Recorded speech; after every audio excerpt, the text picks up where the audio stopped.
What do Spider-Man No Way Home and Battlefield 2041 have in common? Well, despite just the fact that I love both, and because I've been playing Battlefield since it started, I feel like I'm obligated to love it no matter how bad it is, at least I can look forward to them patching the game. Which brings us to patching films. Sony is actively patching Spider-Man No Way Home that's been sent out to theaters. So if you watch the film this upcoming weekend, you're actually going to see a slightly different film than what you saw 2 weeks ago or even a month ago. Yeah, that's right guys, Sony is doing an EA.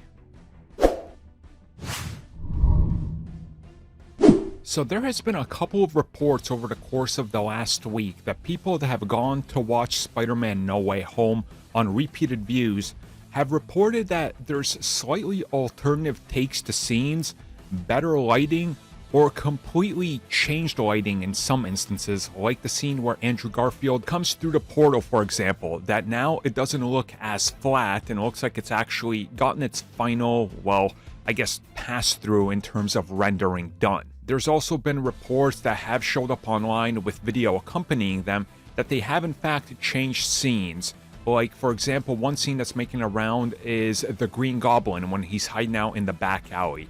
That seems to have been altered somewhat, featuring a alternative take, sound, and even dialogue. So again, things are happening behind the scenes, and as some of these films are sent out now on digital computers / drives that are able to be updated, that's how Sony can push them through. I have actively talked to one person who works in a theater that I know in a somewhat crowded area who has access to one of these such devices, and he did tell me that yes, there was an update to Spider-Man, but he has no idea what it was. It just got updated. Now, mind you, sometimes when they add a new trailer or something, this also causes an update on the system. They don't actively know what was updated, but again, we're seeing the evidence online. Now, people are probably wondering what else might change or why is this even happening? Well, the pandemic caused a lot of problems. I even said it when I first talked about Spider-Man No Way Home after I did my review. I thought some scenes really lacked depth. There was flat color.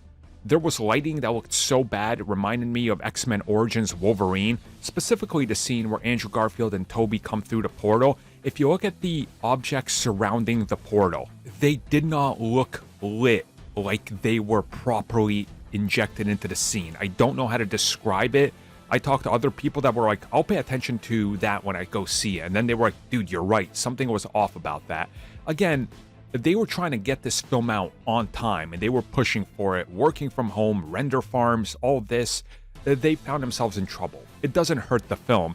And I'm honestly okay with them doing stuff like this to fix the film in the end because they're finding mistakes that honestly they just could not fix in the time they had. And make no mistake, this isn't a George Lucas specializing or anything like that. This is trying to get the final version out by having more time to complete finished sequences. The slight alterations are just slight alterations and improvements to CG, better lighting, and all that, which honestly, again, it's what they wanted in the end. By the time we get the home release, it's going to be the final version that they officially send out in the last update. So I'm okay with this. I don't find anything wrong with this. I actually think that this is a good way to handle films releasing during the pandemic era because, well, it gives you more time to complete the film. Now, hopefully, like EA, they don't just accept this and soon we don't get a film that's just wireframes.